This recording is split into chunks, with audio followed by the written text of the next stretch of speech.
What's crack-a-lackin'?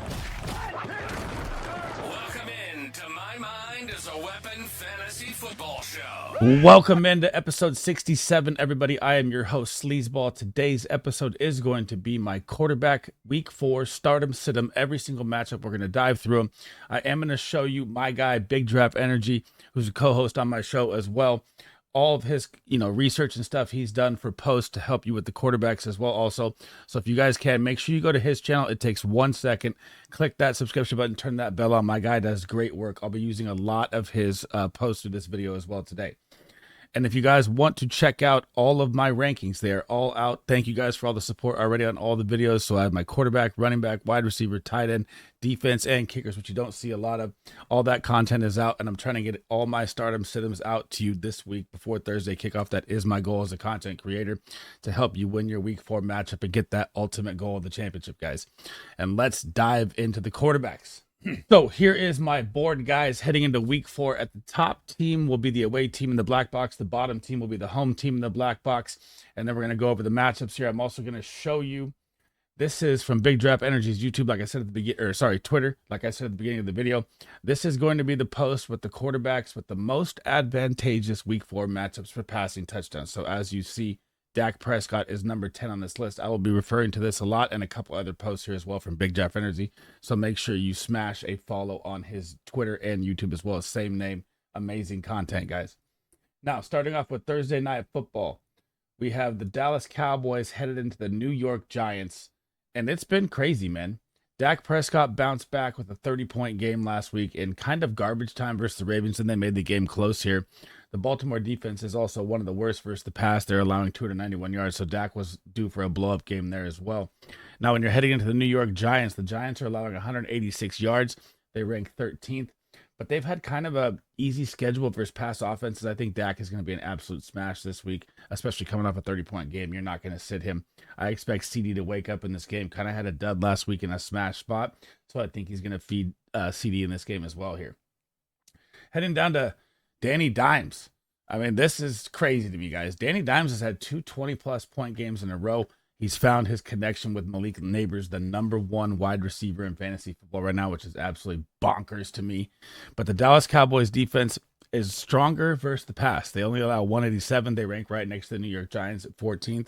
But they're beatable in the run game. If you watch, Derrick Henry just pounded them last week. They've been getting pounded by the run all year long. But the Giants are going to struggle versus the run. I mean, I know Singletary had a big game last week, but he had 12 carries for 15 attempts before he popped that busted play against the Cleveland Browns for 50 yards. So I think it's going to be more of a pass game here. But I still think Danny Dimes is a start with his rushing upside, and he's hot. And I can't believe I'm saying it, but you can start Daniel Jones this week. The New England Patriots are headed into the San Francisco 49ers this week, and it is going to be rough for Jacoby Brissett. This guy hasn't even passed for 150 yards yet. I know that they're letting Drake May learn the system, sit him out. But honestly, if you're a Patriots fan, it's time to see Drake May get out there. I mean, this is absolutely brutal to watch with Jacoby Brissett. None of the offense is clicking. And the 49ers are an absolute smash defense this week. If you have, them available or can trade for them if you want. If you're 0-3 and want to make a move, small trade, I would do it. Jacoby Brissett's going to get eaten alive. Now, Brock Purdy here is going to be an absolute smash play. And again, referring here back to this tweet here, this is quarterbacks with the most advantageous matchup for completions right here. So the New England Patriots secondary is giving up the most completions on the year to the wide receiver position. And this is going to be a Brock Purdy smash game. You saw the connection with Juwan Jennings. You saw 46 points. Even though Brandon Ayuk didn't get involved, I expect him to get more involved here this game. I'm a Niner fan. I want to see it happen. He's been kind of sluggish off the holdout. Kind of looks like he isn't interested in football right now, which just got me worried. But I'm still going to be smashing all the 49ers I can here. Mason, Purdy. I'll get to the running backs in the next video. But Purdy is an absolute smash start this week, guys. The Sea of Red game is here, guys. The Jets are headed into Mile High Stadium at the Denver Broncos this week. Now, Aaron Rodgers looked amazing on Thursday Night Football, but this is not the Aaron Rodgers game where you want to start him. The Denver Broncos are giving up the second least passing yards per game and 133 yards. You're going to have Patrick Surtain who has locked up 3 straight elite wide receivers in DK Metcalf, George Pickens, and Mike Evans in 3 straight weeks, holding them to 75 yards combined, no touchdowns. So Garrett Wilson is going to be in for a nightmare game here. This is going to be more of a running attack with Breece Hall, and you'll see a little bit of Braylon Allen sprinkled in here as well. He might even be a nice flex play because the Broncos really, really struggle versus the run. Now, onto the Jets side, Bo Nix, this is not a game for him either. I know they got the win last week. It was a perfect matchup versus Tampa Bay. Their exact matchups were beautiful in that game. Like, if you look at it, Denver's strength is the pass defense, and their weakness is the run defense. And I look at Tampa, their weakness is the run game, and their strength is the pass game. So it matched up perfect, and they got the win. I am not putting Bo Nix out there versus Sauce Gardner, DJ Reed, and the number 4 pass defense allows 150 yards a game. This is a no-no on both sides, guys. Interesting do or die game here coming up. We have the Browns headed into Las Vegas to take on the Raiders. And I said Deshaun Watson was a start last week. He actually proved it. He scored over 20 points. He fed Amari Cooper 27 points in the game. Now you get the Las Vegas Raiders defense, who's absolutely decimated with injuries. And they also ranked 23rd versus the pass, allowing 226 yards a game. And look what Andy Dalton just did last week to him. So you're telling me that Deshaun Watson can't do that? I mean, this should be an absolute smash game here for Deshaun Watson again. And they need the win bad. Both these teams do. They're both 1-2. They can't go 1-3. It'd be really decimated to the rest of their season heading forward here. Now, Gardner Minshew, I'm still going to say he's not sittable, not startable. He could be a super flex play if you play in that league here. Cleveland's defense just got torched by Danny Dimes for over 250 and 2 TDs. So if Danny Dimes can do it, Gardner Minshew can do it. He has Devontae Adams. Jacoby Myers just popped off. Trey Tucker hit a couple bombs, and they're going to get Brock Bowers involved here. But the only reason I'd be scared here is because if Cleveland pulls away in this game, there has been a couple rumors that Aiden O'Connell may be coming in here. So if you have, a Superflex team or a deep league on your waiver wire, look to go pick up Aiden O'Connell right now as well, because if they lose this game, this could be the end of Gardner Minshew and the Raiders here. The big division game that I am going to be glued to here, the Minnesota Vikings are headed into the Cheesehead Green Bay Packers for a massive battle this week. 3-0, 2-1, big division standings on the line here. And Sam Darnold has become a must-start QB, guys. It's absolutely crazy. He's QB4 on the year right now with 60 fantasy points, averaging 20 a game this year. And these are against good defenses, the 49ers and the Texans both. He beat 2 playoff teams, and he doesn't even have Jordan Addison or TJ Hawkinson back yet. Addison may be back this week. I don't know yet. Again, this is an early video on Wednesday. I look for the Thursday and Friday reports on that side there. But, man, he looks absolutely electric. I mean, it's 8 touchdowns, 2 picks. He's even rushing the ball. I know the Green Bay Packers defense causes a lot of turnover. I do expect at least an interception or a fumble or something for here in this game. But, man, this is going to be a massive, massive game here. And Jordan Love looks like he's going to be back this week. So even if he's not, I'm not starting Malik Willis versus the number 1 fantasy scoring defense in the Minnesota Vikings right now. But if Jordan Love is back out there, you can just fire up everyone. You can fire up Jaden Reed. You can fire up Christian Watson. And that's about it to me. I don't like Romeo Doubs or Dontavion Wicks as starts unless you're in a super, super deep league. But Josh Jacobs will absolutely open up here as well. And their offense, I can't believe they've won 2 games without him. I mean, Malik Willis was running like crazy last week, but this is a different beast right here. And I expect Jordan Love to be out there for this game. And I think he's going to absolutely smash in this game too if he can get out there and get healthy for it. Man, the Tennessee Titans need a win here bad, and this is the game they could possibly get here because the Dolphins are either led by Skylar Thompson or Boyle or Hunley, or it doesn't really matter. So we're going to talk about the Dolphins here first at home on Monday Night Football. Tua obviously on IR, out for 4 weeks here. Trying to see specialists already. There's updates like the Dolphins are panicking at quarterback after watching Skylar Thompson last week, man. It's even going to be tough to start Tyreek Hill or Jalen Waddle in this game. I mean, this is the Titans' strength here is their pass defense, and I think it's going to be very, very rough, even though that they're at home. I just cannot get behind after what I saw from Skylar Thompson, and the Tennessee Titans are 3rd best versus the pass, only allowing 139 yards. I'm not going to be starting any of these Dolphins this week besides Devon Achane, but I'll get to that in my running back video. On to the Titans side here now. Will Levis had a decent game.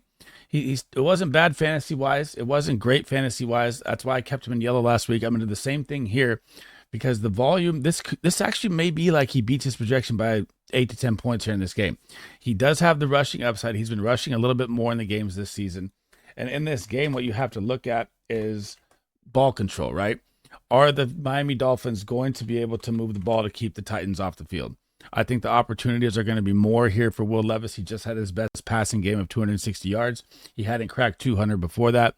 He threw 2 TDs in the game. He's still throwing a lot of picks as well. So the Miami defense is a very good play because he's thrown, 5 picks in 3 games, which is not good.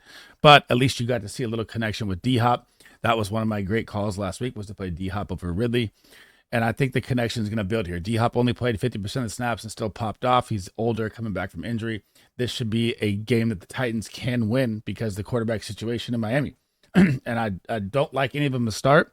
But if you have injuries and you need to play Will Levis, he's not a bad low-end QB2 or mid-QB2 tier play this week. The Rams, coming off a massive big comeback against the 49ers, are now headed into Soldier Field versus Chicago. And man, as much as I love Matt Stafford with all his weapons out of Puka Nacua, Cooper Kupp isn't even traveling. He's already ruled out for the week. I just can't put Matt Stafford on start. This defense is ferocious. They get after every quarterback. Their pass defense ranks 7, allowing 165 yards a game. Even their rush defense is in the top 10. This is going to be very, very rough traveling on the road, especially West Coast teams going east. They typically struggle in early games. And I just can't say to start Matt Stafford. As much as I love Matt Stafford, it pains me to say that. Heading to the Bears side, Caleb Williams was my smash start last week. Absolutely hit correct on that. Now you get the Rams defense, which is bottom of the barrel in pass. They are ranked 29th, allowing 248 yards a game. They just got shredded by Jawan Jennings for 3 touchdowns and 50 fantasy points. This should be a game where Caleb Williams gets them on track. This should be a plus matchup here for the Bears across the board, even in the rushing game. I know DeAndre Swift, we'll get to that in my running back video. Man, I don't know what to do with him right now, but that's the next video coming. But I'm expecting another 20-point game here from Caleb Williams, and you can smash start him into your lineup this week. The 3-0 Justin Field-led Pittsburgh Steelers, which I don't think we even need to really talk about Russell Wilson anymore. But Justin Fields, this is going to be his first smash start of the week this season. I mean, he has been faced with absolutely insane, brutal defenses to start the first 3 weeks of the season, and it's still in the top 20 of quarterbacks. So week 1, he goes at Atlanta, the number 1 secondary in football. Week 2, he goes at Denver, the least yards given up in the pass defense in Patrick Surtain. Then week 3, gets the number 1 overall yardage defense in the Chargers. Now he gets the Indianapolis Colts here. This is your pot of gold in fantasy football is to play them. They can't stop the run. They can't stop the pass. They can't stop anything, guys. So I have Justin Fields ranked as my QB5 this season or this week. Now, before we look at this Anthony Richardson, I forgot to do this at the beginning of my video to show my work from last week as well. So let me take these down, or I'll move this up real quick. Hang on. So this is my tweet from last week. We'll take these down. They're over top. And this is my start sit-em calls. So I like to show my work, show my recap, show you guys how the hits and misses and stuff like that. So I had Burrow on a start, Purdy on a start, Goff on a start. He barely missed. Caleb Williams and Justin Fields were all my smash starts last week. My sit-em right here, this is why I did it during this Colts video, because it reminded me. Anthony Richardson, I take a top 10 bold player with a star, put him on a sit-em. That was Anthony Richardson. I missed on Daniel Jones at Cleveland. I did not see that coming. Trevor Lawrence, Justin Herbert, and Matt Stafford barely missed last week on the sit-em. He beat his projection by like 0.2. So that's just showing my work there on Anthony Richardson, and he is going to be on it again, guys. Anthony Richardson this week for me is a must sit in fantasy football. The Pittsburgh Steelers Steel Curtain is a defense that is just a force to be reckoned with, averaging 158 yards to the pass. They are top 5 in pass and run defense. This is going to be a very, very tough game for the Indianapolis Colts this week. But you always have that chance of a superhero Anthony Richardson go nuts, throw an 80-yard bomb or run it and run people over. That's always there, but that's hoping on a prayer this week. I do not like starting anybody, running backs, wide receivers, anything versus Pittsburgh defense. Look what they've done all year long. No one has done anything, and I'm staying away from it in this game. The all systems green here game, and you're going to think I'm crazy for this one, but this is going to be it. This is going to be the Jacksonville Jaguars heading into the Houston Texans. And this is going to be where Trevor Lawrence outplays his projection this week. I know he's looked like a shell of himself. I know he doesn't have 15 fantasy points on the season. I know he hasn't passed for over 220 yards. I know he hasn't passed for 2 touchdowns in a game. But this is where the Texans struggle is the pass D. They are strong up front versus the run. And honestly, the Jacksonville Jaguars have had a brutal schedule of defenses to start the season, and this does not help them either. So they have Miami, Cleveland, and Buffalo, all top defenses, right? So another top defense versus the run here in the Texans, but the Texans just got blasted by Sam Darnold. This should be a game where Trevor Lawrence can find Christian Kirk. Hopefully Evan Ingram's back out there. He can find some BTJ here going and get ETN. Well, ETN's probably going to struggle on the ground. We'll get to that in my running back video. But I like Trevor Lawrence this weekend. Like most people have dropped him to the wires. I think he's going to be a good play. This is a good matchup game here for him. Now, CJ Stroud.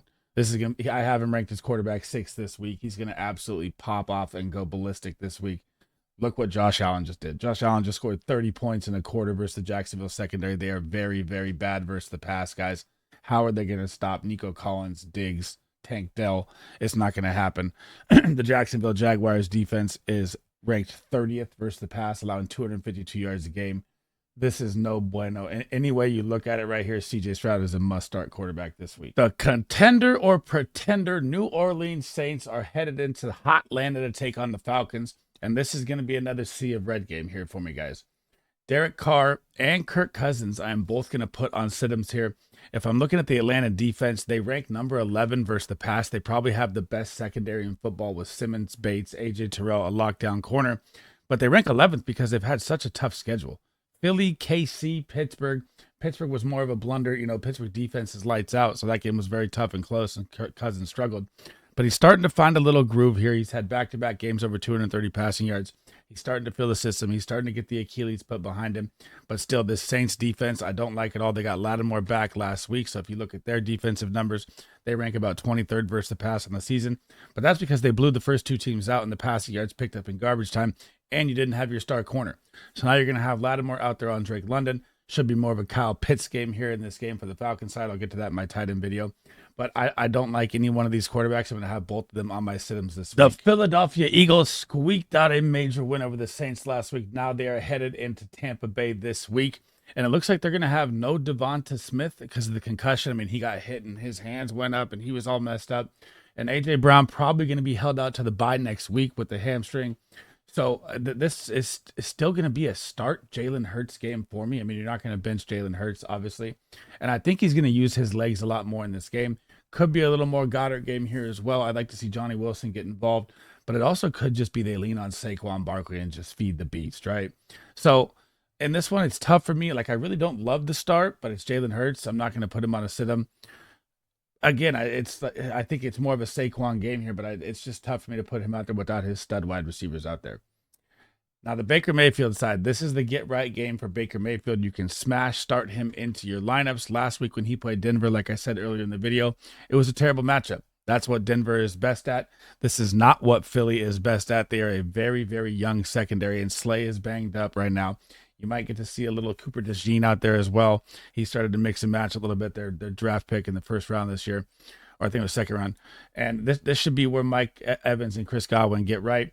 You're probably going to see a Bucky Irving split with Rachaad White. We'll get to that in the running back video. But I firmly believe this is going to be a smash game here for Baker Mayfield at home, getting right. They get the Eagles defense that is very, very bad versus the pass. They average 204 yards on the season. They're ranked 19th right now. This should be a smash play for Baker Mayfield. The Kansas City Chiefs are headed into the beat-up Los Angeles Chargers this week. And Patrick Mahomes is going to be a smash play for me here. Hopefully he beats his projection. He's been a little struggling here in the fantasy points this season. It's kind of crazy to say. But the volume of opportunities playing against the Chargers this week if Justin Herbert isn't out there. And let's just get to it now. I wouldn't be starting Justin Herbert anyways, even if he is out there. Patrick Mahomes hasn't even cracked over 15.15 fantasy points yet this season. So it's been very, very rough for him somehow in the fantasy aspect, but they're winning games, and he's thrown for almost 300 yards once. And now if you get this game without Herbert out here, which if Easton Stick is out there, I am not starting him either way. This should be volume galore here for them. And I know the Chargers defense is good, but when you can't move the ball, the other team is going to get more chances to score. And the update right now we don't have on Justin Herbert, but I think he's going to be out from the injury updates I've seen throughout the week so far. And either way, if he's out there healthy, I mean, look at the passing attempts that Justin Herbert is getting per game. Under the Harbaugh system, he's just not the same quarterback, guys. And I know he lost his weapons in Keenan Allen, but look, he hasn't even passed for over 27 attempts in a game. He hasn't passed for over 150 yards in a game. You don't want Justin Herbert could be on your wire, and that's crazy to say to me.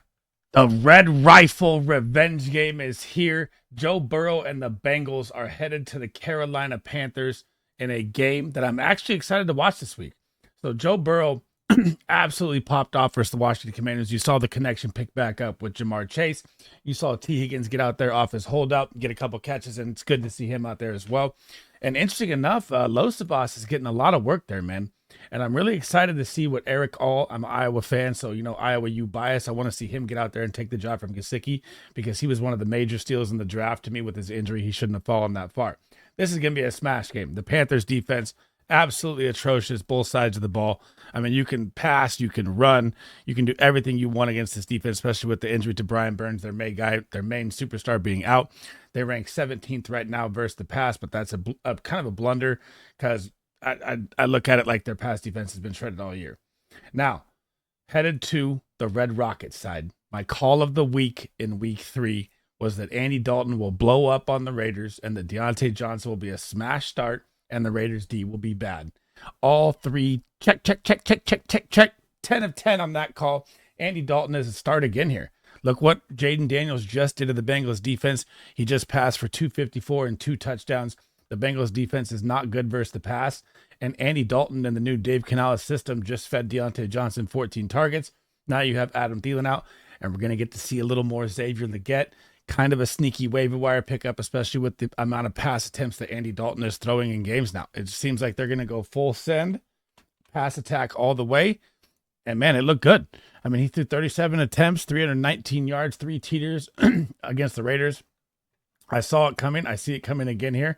And honestly, the crazy thing is that Andy Dalton probably startable over some top 10 quarterbacks this week. Sounds crazy to say, but it's actually not in real fantasy terms. Monday Night Football, the 3-0 pretender Seattle Seahawks are headed into the Detroit Lions for their first real test of the season. And this is going to be a game where I put them both as smash starts because I think they're both going to beat their projections this week. And the reason why I call the Seattle Seahawks a pretender here is look at their schedule, man. They played the Denver Broncos, the New England Patriots, and the Miami Dolphins without Skylar Thompson. Welcome to a real contender team here in the Lions. This is going to be a good game here. I expect the Lions to roll them here in this game, but I'm going to put both quarterbacks as a start because even if I'm looking at Seattle as the number 1 pass defense with 133 yards allowed against them, look who they played against. Jacoby Brissett, Bo Nix, and Skylar Thompson. So those numbers are very skewed when you're looking at your matchups. Don't be afraid if it shows red because that's not how it's going to go this game. Jared Goff is going to absolutely light them up. The running game, the number 1 offensive line is going to be tough to stop. Now on the Seattle side, if K9 is out there, it will help them even more. But I do think that this is going to be an actual good game here for Geno Smith. The Lions ranked 20th versus the pass, and he can feed DK in this game. And he can feed JC's and he can get open in the slot. And Geno Smith has been averaging more points than Patrick Mahomes in fantasy football this year. Think about that for a second, right? The offense, it looks great. The new Ryan Grubb system looks good. But again, this is tempered right now because they haven't played anybody. So this is going to be the first real test for me to see if the Seahawks are for real or not. Kind of like the Saints, man. When the Saints beat the Panthers and Saints beat the Cowboys, I thought those were 2 pretender teams, and they played the Eagles, and they got popped in the mouth, right? So this is going to be that game here for Seattle. I'm going to take the Lions to roll them here, honestly. But I still think both quarterbacks are going to beat projections and are startable this week. Oh boy, the game of the week. The 1-2 Ravens getting a big dub versus the Dallas Cowboys last week to save going 0-3. Have the Buffalo Bills coming into town. The QB matchup that you want to see. Both these teams score points at will. Both the defenses, actually the Bills defense has been very good, and the Ravens defense is worse versus the pass. So this should be an absolute smash game for both sides here because Lamar Jackson is going to be running all over. You have Josh Allen, the QB1. You have Lamar Jackson, the QB3. Obviously, if you drafted these guys in their draft capital, you're starting them. I cannot wait to see this game. If I had a couple takeaways, because you're obviously starting these guys, I want to see, it was good to see Dalton Kincaid get more involved. It was kind of back-to-back blowouts now for the Bills. So they didn't get to play the starters down the stretch of both games. So points are kind of skewed there. Josh Allen could have 100 by now, and should have been the number 1 pick in fantasy football drafts if you think about it. And on Lamar Jackson's side, we got to see Mark Andrews get more involved here. I mean, 0 points. It's starting to scare me here. This should be a game where he gets more involved. Brenton Strange got a touchdown last week versus the Bills defense, and that's Brenton Strange. I expect Mark Andrews to be a key factor in this game, and this should be a high-scoring, awesome Sunday night football game, and I am just going to be glued to the TV for this one. And I saved my favorite game for last, guys. I cannot wait to see this game as well. Honestly, I'm more excited to watch this one than the Bills-Ravens because the Washington Commanders are headed into the Arizona Cardinals. And you have Jaden Daniels, the electric franchise quarterback that I said would be better than Caleb Williams, and now you're finally getting to see it. And Kyler Murray is going to be out there. It looks like Trey McBride will not be out there in this game. But guys, these defenses are very, very bad. You have the Commanders, they give up 255, ranked 31st in the NFL versus the pass. The Cardinals are ranked 17th versus the pass. And this is going to be an all-points shootout. I know McBride's not going to be out there, but still, it's not going to matter. The Washington defense can't stop anyone. Jaden Daniels just lit up the Bengals. Kyler Murray's been lighting it up since the season started. They're both top 6 quarterbacks on the year. Marvin Harrison, we'll get to that in the wide receiver video, is going to go off. Terry McLaurin finally found himself in week 3 versus the Bengals. This is going to be the game you want to watch because the running quarterbacks are electric. And they're going to be FaZe Murray and JD5 all over the place. They're both going to score over 20 points in this game. And these are must-start quarterbacks this week easily. That is it for episode 67, guys. My stardom sit-em for week 4, all quarterback matchups. Remember, guys, smash that like button, hit that subscription button. All the support's appreciated. Turn the bell on so you know when I'm live. We will be live Thursday to Monday with tons of shows all week, helping you guys out with starts, sits, everything. If you guys cannot make the live shows, if you have any questions, it does not have to pertain to this video of fantasy football. Drop them in the comments. I try to get to every question. I am here to help you win your weekly matchups and get you that ultimate goal of winning your fantasy football championship. And before I head out, guys, remember, I used a lot of Big Draft Energy's statistics and research that he did. He's a co-host on my show. You can go show him some love, smash a sub on his channel as well. He is also Big Draft Energy on YouTube or on Twitter as well, so you can smash a sub on both of those. And that is it for me, guys. I'm going to try and get all my stardom sit-ems out to you guys today. Running backs, wide receivers, tight ends. It's going to be tough. I might do tight ends tomorrow, but we will see. And I'll catch you guys in the next one, man. Thanks for the support. SleezBall out.